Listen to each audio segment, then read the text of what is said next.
going to talk about compound inequalities. We've already talked about, in general, what an equality is. It is an uh, algebraic expression that has a greater than, a less than, or a not equal to. So now a compound inequality combines two inequalities into one statement. There are two kinds, which are conjunctions and disjunctions. A conjunction combines two inequalities with the word and, or the symbol for and. Looks like a V that has been flipped upside down. You've probably run across this before in like a geometry class, but it is the intersection of the two inequalities, meaning that a conjunction, they must cross each other for a conjunction to work. Now, a disjunction combines two inequalities with the word or, and that symbol looks like that V. And this is the union of the inequalities, meaning you're going to take both of those answers, and that entire thing is going to be your answer for that particular inequality. So let's look at this example. This example says and. So this is going to be a conjunction. And for this one, what we're going to do is we're just going to solve them individually like we did before. So we're going to take that 5x plus 9 is less than or equal to 24, and the 3x minus 7 greater than 14, and we're going to solve those individually. So we'll do what we have done in the prior sections. We're going to try to isolate that variable. The first thing we're going to do is that addition and subtraction. So subtract that 9 over, and then once we have gotten just a variable there, we're going to divide both sides by that 5, and we will get x is less than or equal to 3. And then before we do anything else, we need to solve the other one. So we're going to take that other side. We're going to add the 7. Negative 3x is greater than 21. Now here we are dividing by that negative 3. So because we're dividing by a negative, we do have to remember to flip that sign. And so this is going to be x is less than negative 7. And so what I typically do is I will graph these individually first. So I will take this first one right here, less than or equal to 3. I will find 3 on my graph. Less than or equal to would be a closed circle, and it would go this direction. And then I am going to find just less than that negative 7. And so that would be an open circle on the negative 7, and less than is also to the left. Now I'm looking specifically for where they overlap. So when I look at these two, I'm going to say, where do these graphs overlap? Well, they start at negative 7 with that open circle because it doesn't include it, and then it goes this direction. So that's how I'm going to graph this particular answer. I'm going to start at that negative 7, and I'm going to go this direction. And that would be my answer. So my final overall answer here is actually just x is less than negative 7.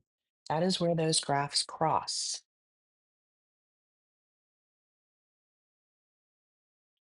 Let's look at this next example here. Now, in this case, they have put these two together. Anytime you see one inequality, but it looks like two because you have two inequality signs, this is actually an and problem. So this is also a conjunction. And so when I go to solve this one, there's two ways. You can split this up. So you could always take one part of it and you can take the other part of it, and you can solve those individually just like we did before. The other way that you can do this is you can solve it all as one. And so since we just did one example of them split up, we're going to solve this all as one. When they look like this, what I typically do is I just make sure I start with that center piece. And so for this, I am going to add that 7 all the way across to all three parts. It should cancel in the middle, and then I'm just going to add on the two other sides. So I have 15 over here, I have 25 over here. I'm going to keep those symbols less than. Now in the center, I just have a 5x. And I'm going to keep this symbol less than. And now I am going to divide everything by 5. So I end up with 3 is less than x, which is less than 5. And when it's all put together like this, it's actually kind of easy to see how this would work on a number line. Because on a number line, you have the 3, you have the 5, and you can see that x is everything in between. You just have to determine open or closed circle. And in this case, because they're both just less than, we're going to do an open circle, and everything in between.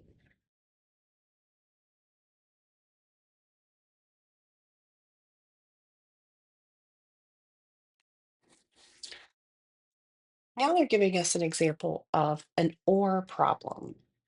So for an OR problem, you will always solve them individually. You're never going to put those together.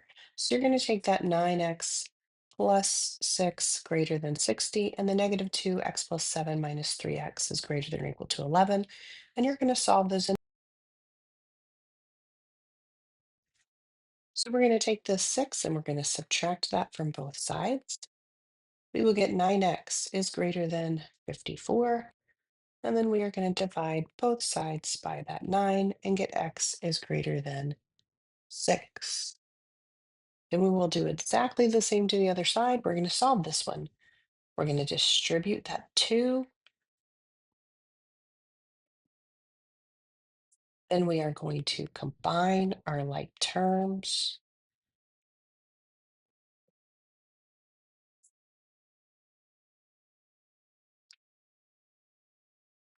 Add the 14 to both sides.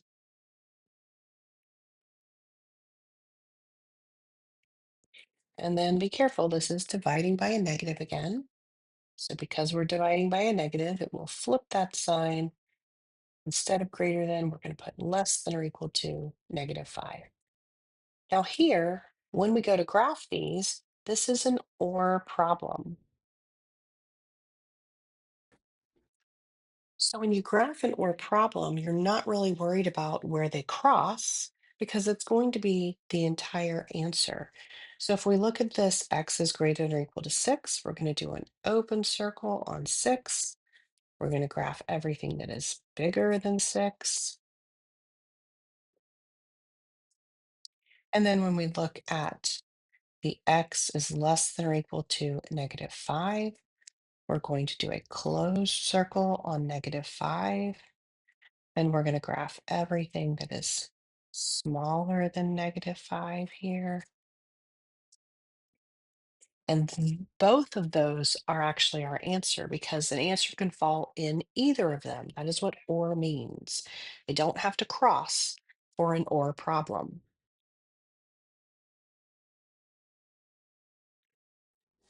There are times, however, where a problem may result in either no solution or potentially all real numbers. And so these would be special cases that we have to look for when we are doing these problems and make sure that if we have a problem that does result in a no solution or all real numbers, that we have handled that special case correctly. So let's look at some special cases here.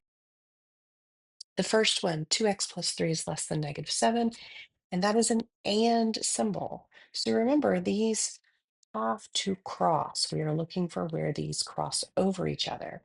So we're going to subtract that 3 over. We're going to solve this just the way we always have. Divide by 2. X is less than -5. And we're going to do the same thing over here. Divide both sides by 9. X is greater than 1. Now, if we were to put these above the number line like we did before, x is less than -5, open circle and everything to the right. And then x is greater than 1, open circle and everything to the greater than side here. If you look at this. Where do these two cross? Well, they don't. So if you have this and problem and they never cross, then you have a no solution. And you can write that no solution symbol. You can write the words no solution, but there is no answer that crosses those two graphs. So you have no solution here. On the contrary, look at the one below it. This is an or problem, and we are looking at their entire answer. And so if you solve these, you would get the same answer here. This is now, though, a greater than or equal to. So when you solve it minus the 3, you get that 2x is greater than or equal to -10, and you get that x is greater than or equal to -5. And then over here, now they've switched this one to less than or equal to, so you would add that over. 9x is less than or equal to 9, x is less than or equal to 1. And so when we graph these, you have a closed circle on that -5 and everything this direction. And then you have a closed circle on 1 and everything that direction. And you can see that if you put both of these on the graph, you would end up graphing the entire number line would be graphed. That whole thing would be graphed. That means you also have another special case, which is all real numbers. You could use the all real number symbol. You could say all real numbers, but that just means the entire number line would work for this particular compound inequality. And those are your two special cases that you could run into.